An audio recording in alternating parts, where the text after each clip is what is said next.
안녕하세요. 오늘은 한국의 구조조정 이야기에 대해서 좀 해볼까 합니다. 좀 내용이 무겁다, 그죠?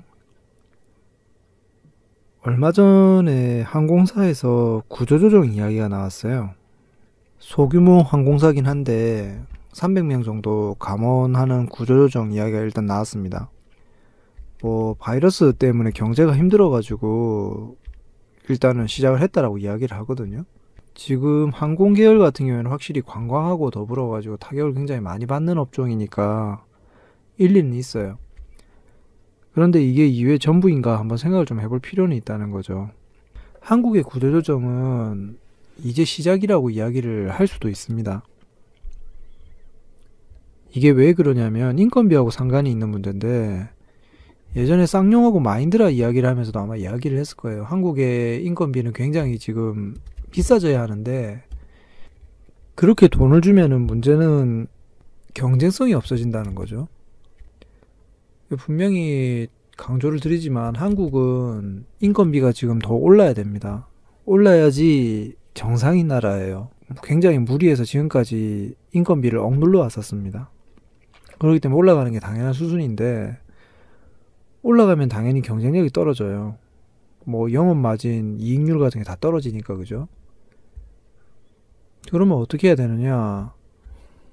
효율을 높여야죠. 근데 어떻게 효율을 높이냐라는 문제가 생기는데, 여기서 제일 만만한 이제 대답이 그거죠. 효율을 높이고, 그 다음에 좀 불필요한 직무나 도태 산업 같은 경우에는 이제 배제를 시키는 거죠.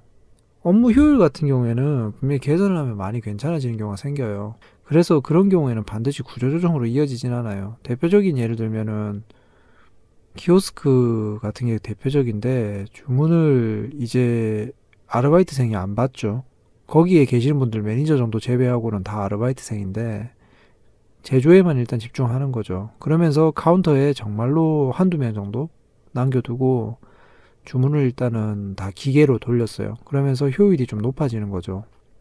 이게 효율이 높아지냐라는 부분이 고객 입장에서 효율이 높은 게 아니에요. 생각을 잘해야 되는 게, 사람은 키오스크 주문하는 게 귀찮고 오주문 같은 거 생길 수도 있는데 자기들은 그럴 필요가 없으니까 그게 효율적인 거예요. 결론적으로는 보면 효율이 아닐 수도 있는 거죠, 어쨌든.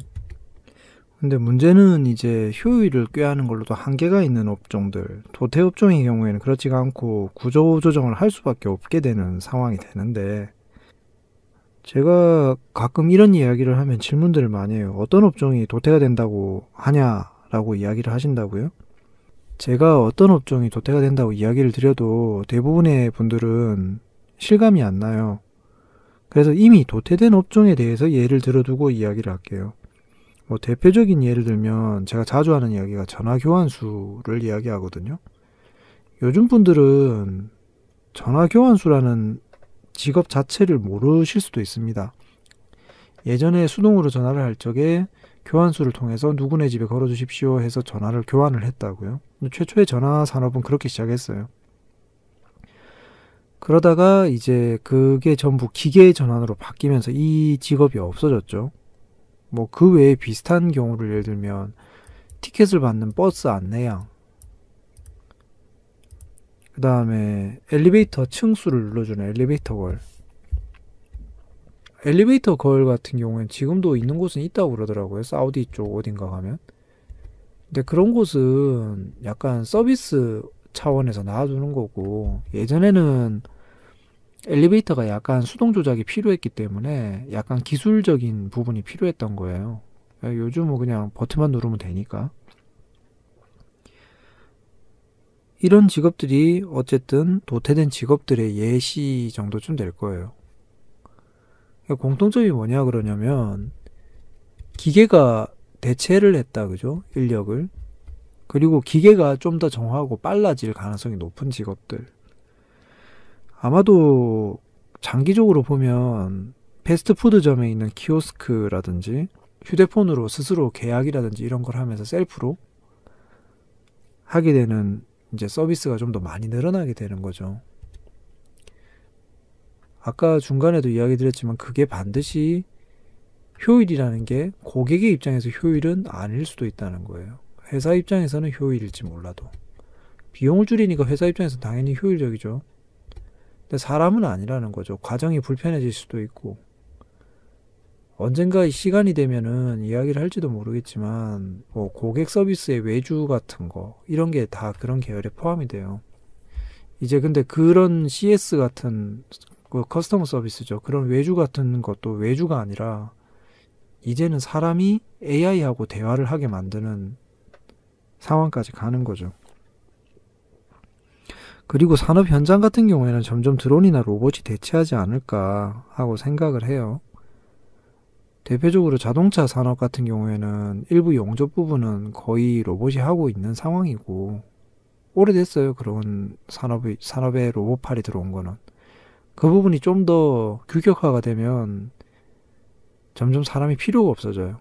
또는 사람의 인건비보다 기계를 한 대 사놓고 오랫동안 쓰는 게 더 낫다라는 거죠. 중국이나 지금 미국에 보면 카페 바리스타가 지금 로봇팔로 된 카페가 점점 들어오거든요.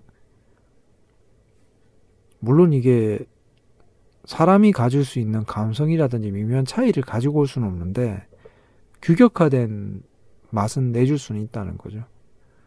마인드라랑 쌍용차 노조 이야기 때 잠시 했었지만 보통 근속 연수가 10년에서 15년 정도면 직업 수명이 일단 거의 다 됐다고 봐요. 그 이후에는 일반 노동자 기준에선 거의 이제 세대 교체가 필요하다라고 보는 거거든요. 더 이상 이제 수익률보다는 유지비가 더 많이 드는, 좀 슬프죠. 사람을 갖다 기계 취급하니까.